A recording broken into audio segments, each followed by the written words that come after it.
it. So it says rearranging the form. So this is in that standard form. In order to graph it, we need to know what our M and our B are. So we are going to go ahead and solve for y. We did this back in Unit 1 where we solved equations. So we're going to do it again. You want to end the form y equals mx plus b. So that way you can graph your y-intercept, which is your b, and then count your rise or run to find more points to make that straight line. So I'm going to draw my line down my equal sign. If I want to get y by itself, I need to move that 2x to the other side.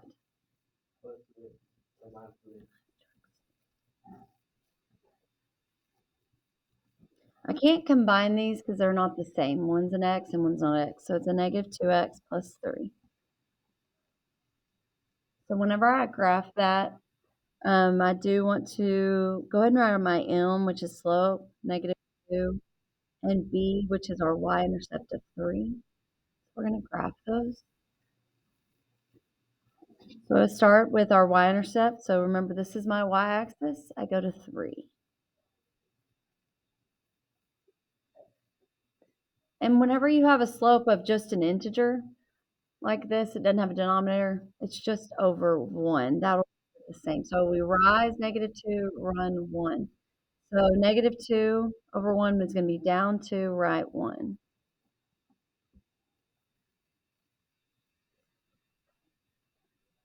So you'll put your pen or pencil on your y-intercept and count down 1, 2, right 1. Down 1, 2, right 1. 1, 2, over 1. 1, 2, over 1. But I do want you to fill in as many points on the graph as you possibly can. So we are going to get the point to the left of our y-intercept. So instead of down 2, right 1, we're going to go up 2, left 1. And they should fall in line. Then use your ruler. I want y'all's lines to be as straight as possible. That's why we're using rulers. You're going to hold down your ruler really tight and then just slide your pencil along the dots.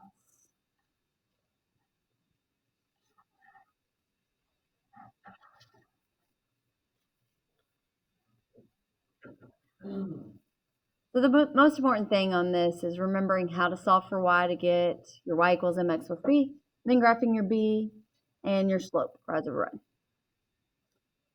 All right, let's go to the inside. Same thing. It's in that standard form, ax plus by equals c. So we're going to have to move this to x. We want it mx plus b, so we cannot combine these because one's x and one's not x.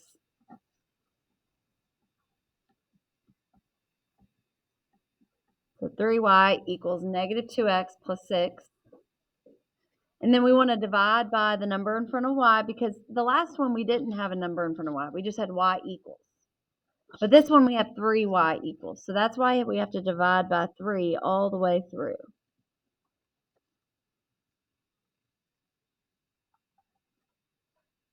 Can't reduce negative 2 over 3x, so we leave it just like that. And then 6 over 3 is 2, so plus 2. So we have the equation. Go ahead and write our slope. Negative 2 over 3. And our b was 6 divided by 3, which was 2.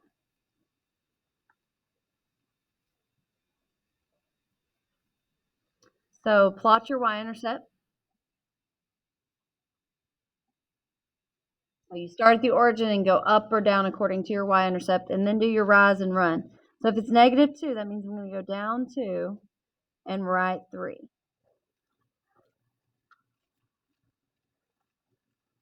I can't go down and right again because there's not enough space on my graph. But I can do the opposite. Instead of down 2, right 3, I'm going to go up 2, left 3. Now I have 3 points.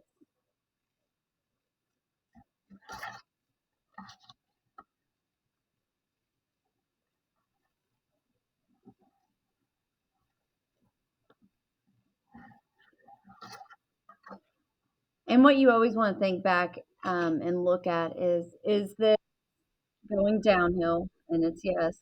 Is this a negative slope? So make sure that matches up. Whenever I was grading y'all's graphs, some people did the opposite. So just make sure you double check. If it's a negative slope, it's going downhill from left to right. All right, let's do the next one. Go ahead and do it.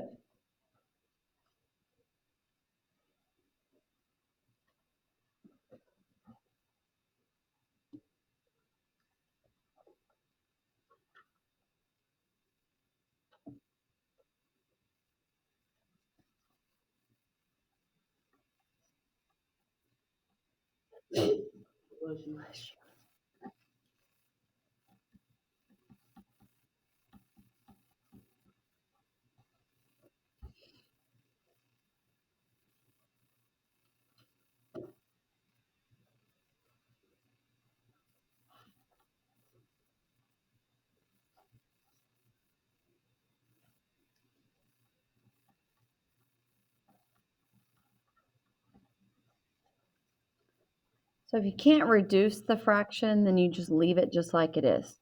So we have y equals negative 5 over 4x plus 2, because 8 over 4 is 2.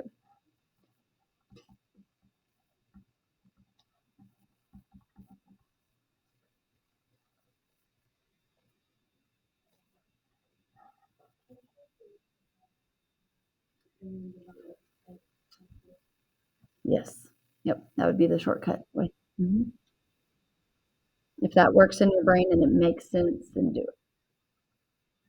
Otherwise, we'll solve for y and get the same thing.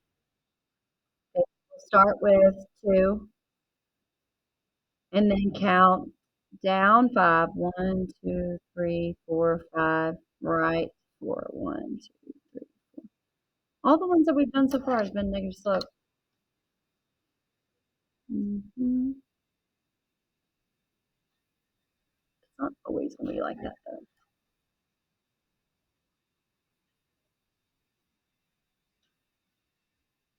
All right, so graphing, you should get really good at this because we're going to keep on practicing a lot.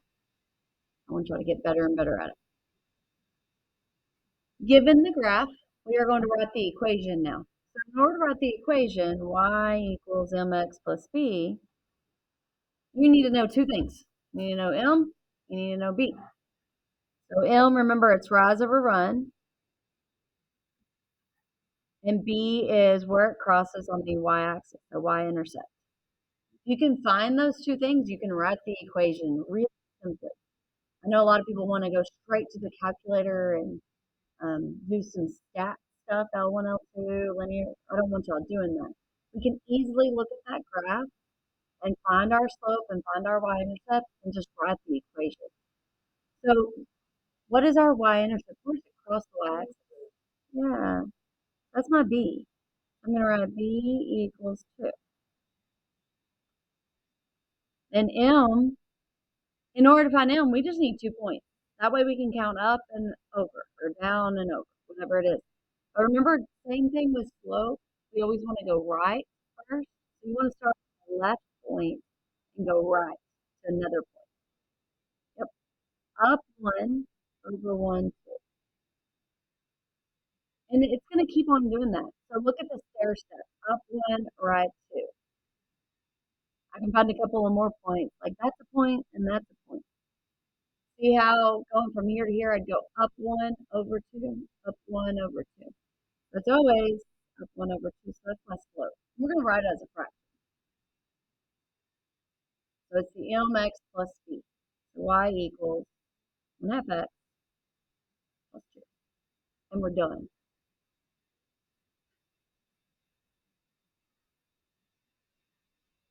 So go ahead and open up your foldable and do those 3 problems on the inside. I'm going to give you a few minutes.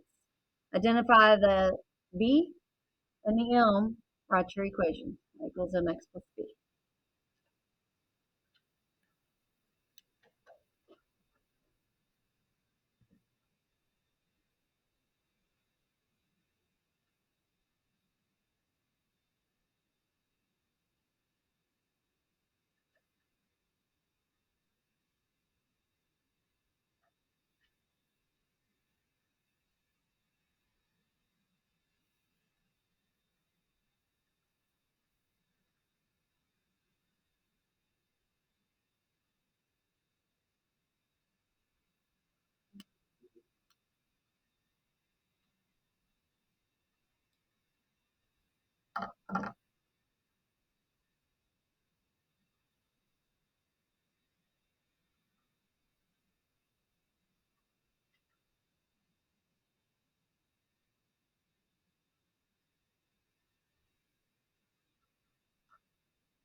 Something easy you can do is just get your B's first.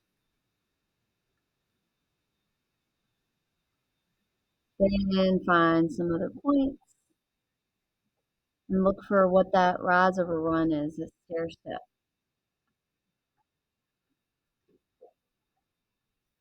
Up 1 over 2. So, and this is a positive slope. It is going uphill. The other one, though, that's a negative slope. It's going downhill. So it's just going down one diagonal of one block. So it's down 1 over 1. Mm-hmm. Yeah, we do. I haven't done that. And then this last one, it's also a negative slope. If you've found more points, you can see the stair step on that too. Down 1, so negative 1. Oh, right 2, so negative 1 over 2.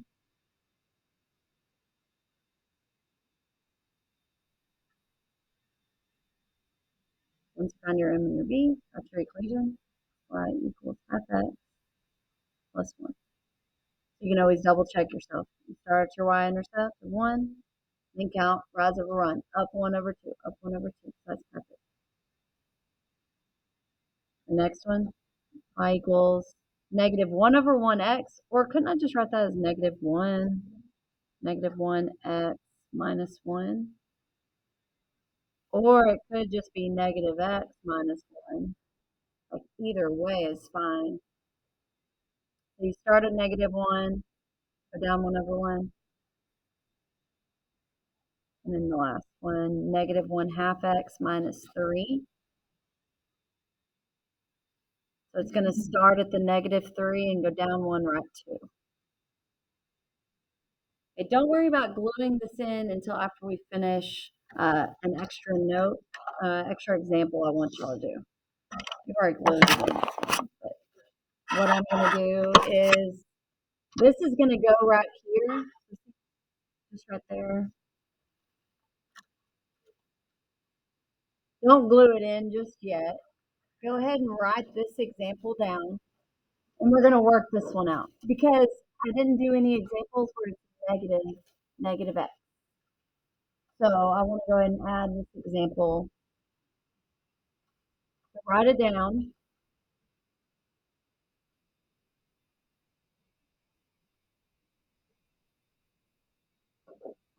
So it's a negative 2x plus 4y equals 8. So it's just like the other ones. The only thing that's different is we have a negative x.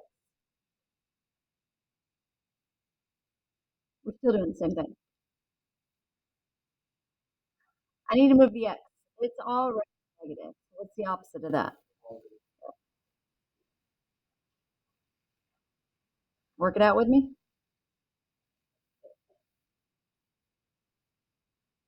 These cancel and I get 4y, sorry, is 2x plus 8.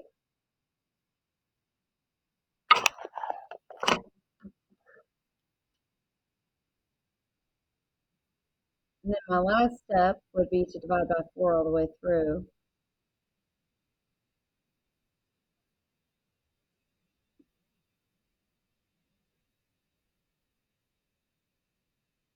2/4. We have 8/4.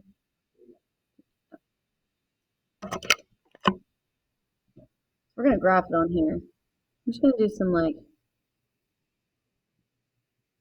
numbers, right? Not numbers, but like scale. Yeah, for the scale, yeah. There we go. So something like that, just to give yourself some points of reference for the x and y axis.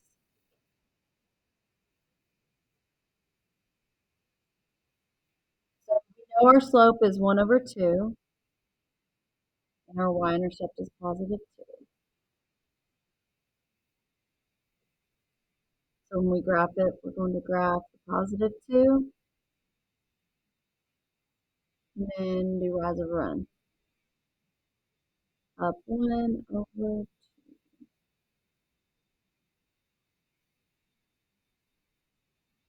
down 1 over 2.